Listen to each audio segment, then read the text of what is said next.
Bonjour, aujourd'hui je crois que c'est le moment de parler de cette période où tout s'est effondré, celle qu'on appelle souvent la nuit noire de l'âme. Nous en sommes à l'étape 2, qui fait suite à la première séparation après la rencontre. D'abord, je veux dire que ce n'est pas obligatoire d'être dans un parcours de flammes jumelles pour vivre une nuit noire de l'âme. De nombreuses choses peuvent l'activer et à mon sens, c'est souvent un deuil qui l'ouvre, mais vraiment un deuil au sens large, comme le deuil d'un être aimé, d'un changement de vie, d'un déménagement, d'un trauma, quelque chose qui vient vraiment bouleverser notre vision de l'existence. En quelques mots, la nuit noire de l'âme, c'est une crise existentielle profonde, un vide intérieur immense et un effondrement intérieur qui ne ressemble à rien d'autre. Elle surgit souvent quand l'ego lâche prise malgré lui, et on peut se sentir vide, perdu, sans repère, sans foi, sans goût pour la vie. Ce n'est pas une dépression au sens médical, mais un passage initiatique intense. Bien que ça peut être aussi considéré comme ça, mais c'est censé être spontané, on va dire. En soi, la nuit noire de l'âme, euh, le lapsus est assez rigolo. La nuit noire de larmes, parce que c'est vrai qu'on pleure beaucoup. Mais ce n'est pas quelque chose qu'on choisit, mais quelque chose qui s'impose. On croit qu'on est en train de tout perdre, mais au final, on est juste en train de tout nettoyer. Et c'est là pour moi que son importance se révèle dans le parcours Flamme Jumelle. En tant que chaser, mon rôle est de faire le chemin, de débroussailler la route intérieure pour un jour peut-être laisser le runner revenir. Et ce chemin implique de me guérir de mes croyances, de mes blessures, de mes mémoires transgénérationnelles.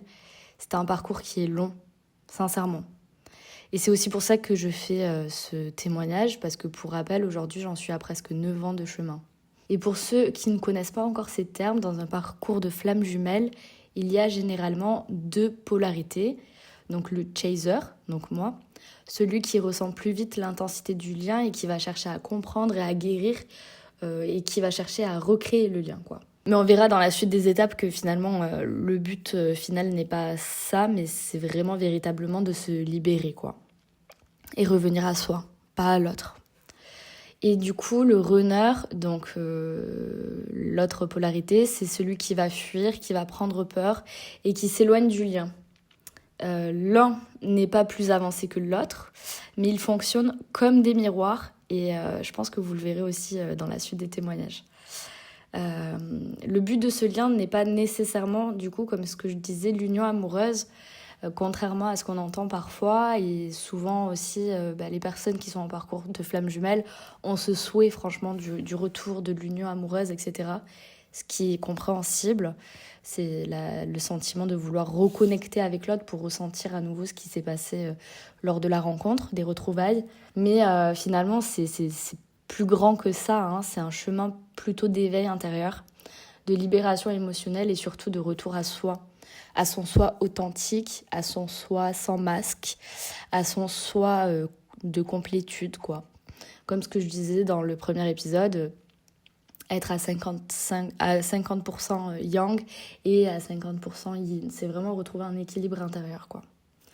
Bref, revenons à cette nuit noire de l'âme. Et je ferme la parenthèse des rappels des termes. Donc je sais pas exactement combien de temps cette nuit noire a duré. Parfois les personnes, c'est ce que j'ai pu lire en tout cas ou entendre, c'est que la nuit noire dure très longtemps. Moi je sais que je l'ai vécu par épisode et qu'il y a eu certaines temporalités que je vais essayer de vous noter ici. En tout cas je peux dire qu'elle a été marquée par plusieurs étapes, mais particulièrement par certains moments très factuels, à savoir le déclencheur de la nuit noire de l'âme. C'est le moment où mon runner m'a annoncé qu'il ne voulait plus de cette relation. Alors j'ai essayé de le rattraper, parce qu'il me l'a annoncé par texto. J'ai essayé de lui faire un long message, j'ai essayé de gratter pour comprendre, etc. Mais bon, il était fermé, donc j'ai pas cherché à en savoir plus. J'ai quand même provoqué le fait qu'on se revoie. Et il a finalement accepté, donc on s'est revus 2 semaines après la séparation. C'était pareil, fin juillet ou début août, je sais pas Je n'en sais pas plus, mais voilà, c'était pendant l'été. Et quand je l'ai revu, il était vraiment totalement changé, il était fermé, il n'était pas ouvert à la discussion. Il avait clairement fait l'effort de venir, mais sans véritable raison. Il n'avait aucune explication. C'était juste comme ça, c'était fini et il n'y avait rien d'autre à dire. Et du coup, je ne suis pas du tout de nature à courir après les gens ni à forcer les choses. Donc, j'ai juste accepté cette décision, même si mon monde intérieur s'effondrait.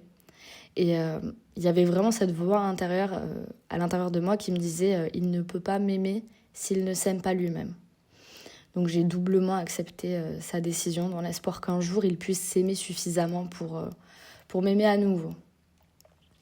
Mais du coup, c'est ici que j'ai vraiment touché la noirceur la plus profonde. Parce que suite à cet épisode, je ne dormais plus. Je veillais très tard, je pleurais beaucoup, j'étais très solitaire. J'avais 18 ans. Je sortais en cachette pour fumer.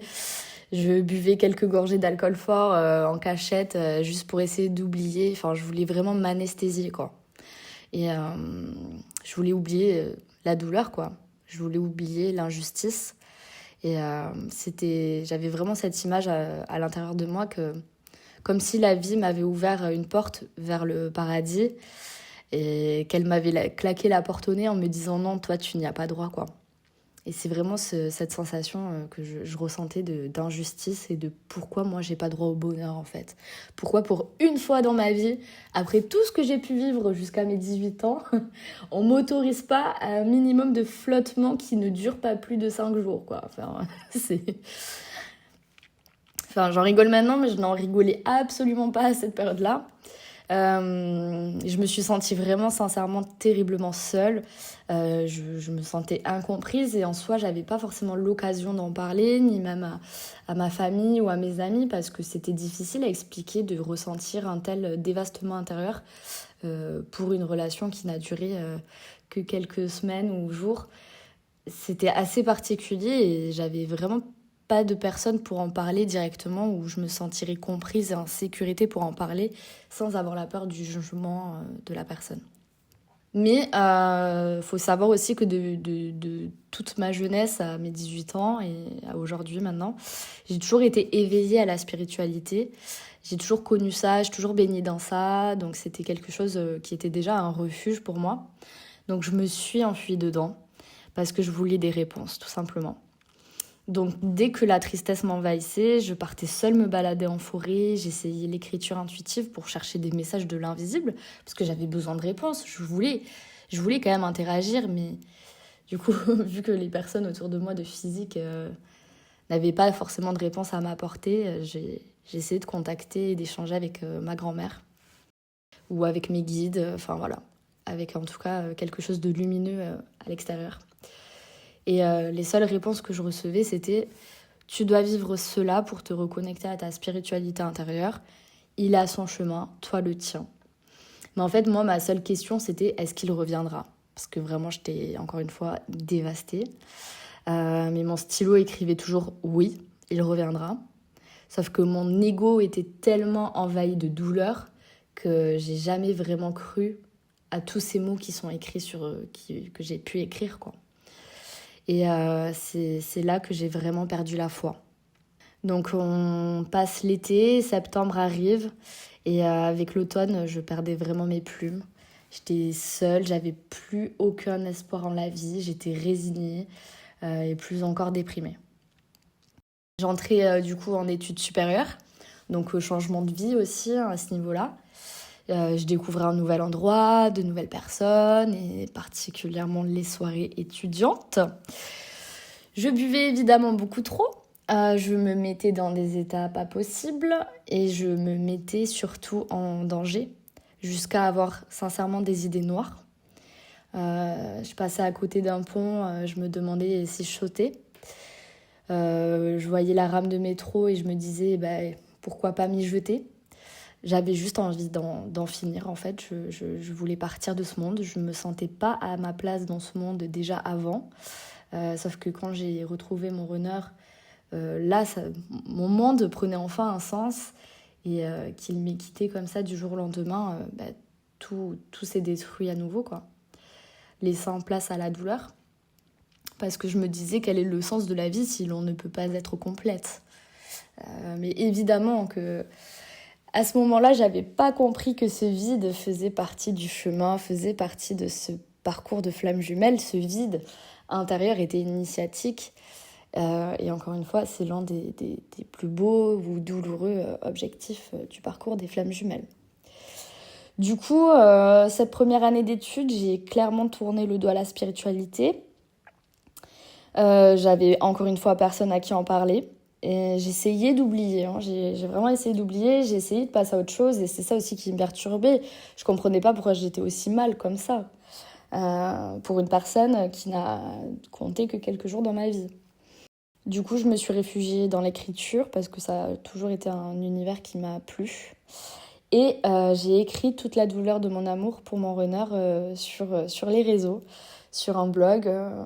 Voilà, je postais comme ça, etc. Et on verra que ça aussi, ça a son importance. Bref, du coup, pendant ma première année de licence, malgré cette nuit noire de l'âme, il est quand même revenu dans ma vie.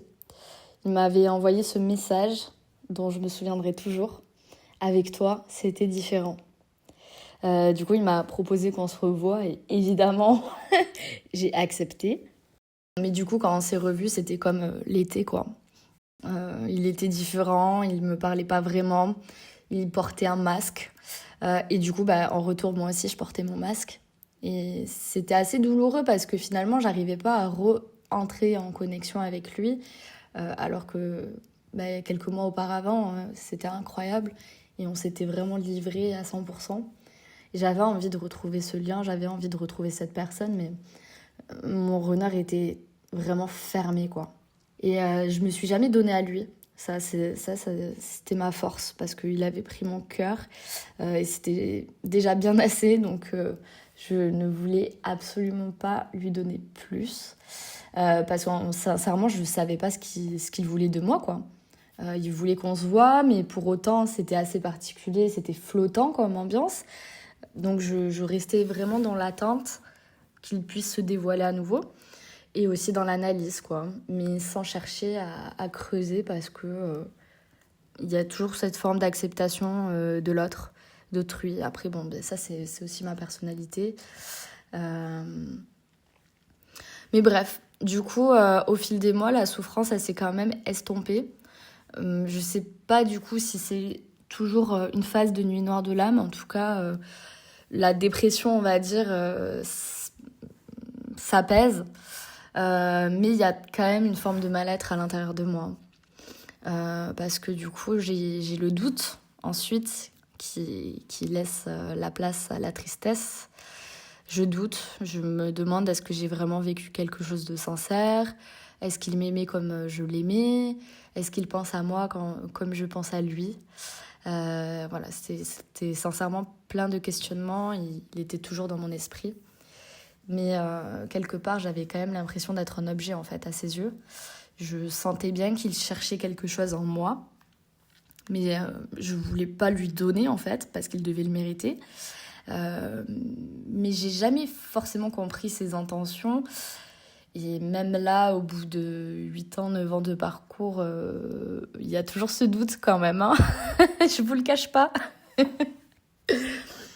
Enfin bref, du coup, quand même, toujours dans cette première année, j'ai entre-temps découvert le concept des flammes jumelles. Je sais pas du tout comment c'est apparu, cette idée-là. Je pense qu'on a dû m'en parler ou j'ai dû le lire. Enfin bref, en tout cas, j'ai découvert ça. Donc je me suis dit que potentiellement, en effet, c'était ma flamme jumelle, mais je suis pas non plus allée en profondeur parce que la magie de la spiritualité, pour moi, ça m'avait tellement déçue. Que j'ai très vite mis ça de côté et j'ai juste continué ma vie, quoi. Et du coup, en parallèle, j'ai commencé à avoir d'autres relations qui ont été très malsaines, avec des personnes qui n'étaient pas forcément fréquentables. Je sais pas pourquoi je me suis autorisée à faire ça. C'était un peu comme pour me punir ou me mettre en danger, parce que vraiment, j'avais peur de rien. Je voulais juste ressentir à nouveau. Je voulais juste ma dose d'adrénaline, ma dose de lumière. Mais je la cherchais là où résidait la noirceur, car je pensais qu'elle était devenue ma nouvelle maison, quoi. Tout simplement. Un soir, j'ai quand même recroisé mon runner en boîte de nuit. Donc je vous laisse deviner dans quel état j'étais. Mais je ne l'ai pas vu de suite en fait. C'est un ami à lui qui m'a aperçu et qui est venu à moi, tout heureux. Il connaissait mon prénom, etc. Moi, je le connaissais absolument pas. Et du coup, il m'a offert un verre. Il était vraiment trop content de rencontrer l'amour de son ami. Et il avait vraiment l'air de bien me connaître, quoi. Et ce souvenir, sincèrement, je m'y suis aussi accrochée pendant toutes ces années parce que pour moi, c'était une preuve que mon runner ne m'avait pas menti, que mon runner m'avait véritablement aimée et que là, j'en avais un peu la preuve sous le nez, quoi. Mais c'est vrai que maintenant, avec du recul, je pense que je me suis pas du tout assez accrochée à ce souvenir et j'avais quand même cette souffrance en moi qui ne m'a pas délaissée. Et du coup, toujours à la boîte de nuit, j'ai finalement croisé son regard. Je m'en souviendrai vraiment toute ma vie, ça aussi. On était aux opposés de la salle et on s'est regardé. Il y avait vraiment tout le monde. C'était salle comble, quoi. Mais ce regard, c'est là où j'ai ressenti un semblant de reconnexion instantanée comme ce qu'on avait pu vivre l'été. Et la force d'attraction nous a rapprochés, quoi. On a échangé quelques mots. Mais j'étais vraiment encore dans l'ego. Il m'avait fait tellement de peine que j'ai voulu lui faire de la peine, en fait. J'ai voulu lui mettre en colère. J'ai voulu surtout le faire réagir. Et du coup, je suis allée embrasser un autre homme sous ses yeux. Et quand je me suis retournée, il n'était plus là. Mais j'ai su ensuite, par la suite, qu'il m'avait vue. Et ce soir-là aussi, j'avais recroisé un garçon que je fréquentais à l'époque. Donc, je trouve ça drôle, cette anecdote. Parce que vraiment, les synchronicités, elles sont vraiment bien présentes aussi dans ce parcours des flammes jumelles. Bref, le lendemain, il m'a écrit et il s'était blessé à la cheville dans une bagarre. Et il m'a dit « ça m'a fait plaisir de te revoir ». Et puis, plus rien. Enfin, je crois pas qu'on s'est revus. Peut-être qu'on a dû échanger des messages, mais ni plus ni moins, quoi. Ensuite, du coup, j'entre en 2e année d'études. Et là, j'apprends qu'il est en couple. Parce qu'on se suivait sur les réseaux, etc. Donc voilà. Et j'apprends du coup qu'il est en couple avec une fille de mon école. Donc on n'est pas du tout dans la même classe ou quoi que ce soit, mais juste je vois très bien qui elle est et je la croise plusieurs fois tout au long de cette 2e année et 3e année aussi par la suite. Et autant vous dire que ma confiance en moi en a pris un coup. Mais après, ça me faisait doucement rire parce que il y avait une certaine similarité physique toutes les deux. Enfin, c'était assez rigolo, quoi. Du coup, on peut dire que mon runner avait donc rencontré sa tierce. Du coup, pour info, la tierce dans le parcours des flammes jumelles, c'est la personne qui intervient entre les deux flammes, donc entre le chaser et le runner. Et elle va venir faire travailler l'une des deux polarités pour réveiller certaines blessures, créer aussi la séparation qui est nécessaire entre les deux flammes jumelles. Voilà, c'est fait. La tierce est là pour nous faire travailler respectivement, tout comme elle aussi a quelque part quelque chose à apprendre de tout ça, quoi. Mais bon, après, pour moi, une tierce, c'est un peu aussi comme une âme sœur. Donc je pense qu'il a sincèrement rencontré son âme sœur parce ils sont restés ensemble très longtemps. Et du coup, pareil, l'âme sœur, c'est une personne avec qui le lien est doux, la relation elle est stable, elle est souvent plus vivable que celui avec la flamme jumelle, évidemment. Et on a toujours quelque chose à apprendre d'une âme sœur, en fait. Et dès qu'on a appris ce qu'on avait à apprendre, c'est comme ça qu'on s'éloigne de l'âme sœur. Des fois, il y a des âmes sœurs qui restent dans notre vie tout le temps. C'est pas forcément qu'au niveau amoureux, ça peut être aussi au niveau amical ou familial. Et des fois, il y a juste des âmes sœurs qui sont spontanées et qui repartent, quoi. Mais du coup, c'est assez rigolo parce que moi, en 2e année, pareil, j'ai aussi rencontré ma tierce. Mais pour le coup, c'est sûr, là, c'était vraiment mon âme sœur. Parce qu'on est restés aussi ensemble très longtemps. Donc cette âme sœur, on s'est connus au lycée et il revenait parfois un petit peu me parler ponctuellement, etc. Et il m'avait parlé, c'est ça qui est très drôle, la semaine après que mon renard m'ait quitté. Je me souviendrai encore, j'étais en train de pleurer au moment où j'ai reçu le message. Pareil, hein, toujours encore une synchronicité. Et cette âme sœur, du coup, je l'ai recroisé. Enfin, c'est lui qui m'a plutôt revu. Moi, je l'ai pas vu. Mais en gros, il était devant mon école parce qu'il attendait une amie. Et moi, j'étais en pause. Et on était dehors pour faire la pause clope. Et c'est comme ça qu'il m'a revu en fait, et qu'il a repris contact en me disant qu'il m'avait croisé, etc. etc. Enfin, il m'avait recroisé aussi une autre fois. Mais après, il faut dire aussi, je suis très tête en l'air. Donc, j'ai pas forcément capté. J'étais tellement en première et deuxième année de licence, j'étais tellement dans un nuage. Enfin, j'avais l'impression que tout était il y avait un brouillard autour de moi en fait. J'étais très perdue, j'étais très désancrée complètement de la réalité, quoi. Je voulais pas être ici, donc je faisais tout pour m'enfuir dans mon esprit, quoi. Enfin bref, du coup, fin de deuxième année de licence, et mon parcours professionnel, il s'éclaircit clairement. Je sens que l'écriture m'appelle, je sais que je veux que ça fasse partie de ma vie. Je commence à savoir un petit peu plus qu'est-ce que je veux faire de ma vie. Je me renoue quand même un petit peu plus avec la spiritualité aussi. Enfin, je recommence à aller mieux en fait, hein, sur cette fin d'année. Sur ce début, fin d'année, on recommence à aller mieux. Et c'est rigolo aussi parce que du coup, mon renard, lui aussi, il est aussi en train de créer. Il se lance dans un projet artistique en parallèle de ses études. Donc voilà, respectivement, on commence aussi à se construire, quoi, hein, à se construire sur des projets qui, plus tard, là, aujourd'hui, sont importants, respectivement, pour chacun de nous. Voilà. Donc on va s'arrêter à cette deuxième année parce que ça va faire un petit peu long quand même.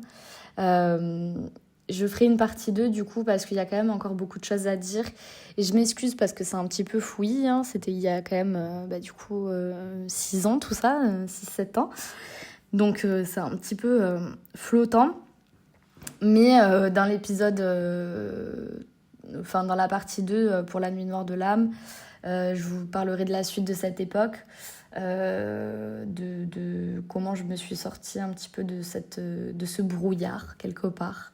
Je vous parlerai de la vision aussi que j'ai de la nuit noire de l'âme maintenant avec du recul, maintenant que je l'ai traversée. Donc voilà, peut-être que toi aussi qui écoutes ce podcast, tu traverses ça. Sache que je cherche pas forcément à expliquer ce que tu vis, hein, mais si mes mots t'ont parlé, je suis très contente parce que tu n'es pas passé là pour rien. Et je tiens encore une fois à le préciser, je l'ai dit dans l'épisode 1, mais je le redis quand même ici. Ce que je raconte là, c'est un témoignage. Je le fais parce que mon parcours flamme jumelle, il dure depuis longtemps et qu'il n'y a pas forcément beaucoup de témoignages de longue durée. Et je tiens à rappeler que personne n'a vérifié que je vis un vrai lien de flamme jumelle. Moi, en tout cas, j'y crois. J'y mets ma foi, mais je suis certaine de rien. La seule chose dont je suis sûre, c'est que mon témoignage, mon histoire, parle d'amour. Je vous dis à très vite et à bientôt pour un nouvel épisode. N'hésitez pas si vous avez des commentaires aussi également, ça pourra m'aider à étoffer mon discours. Et je vous dis à très vite.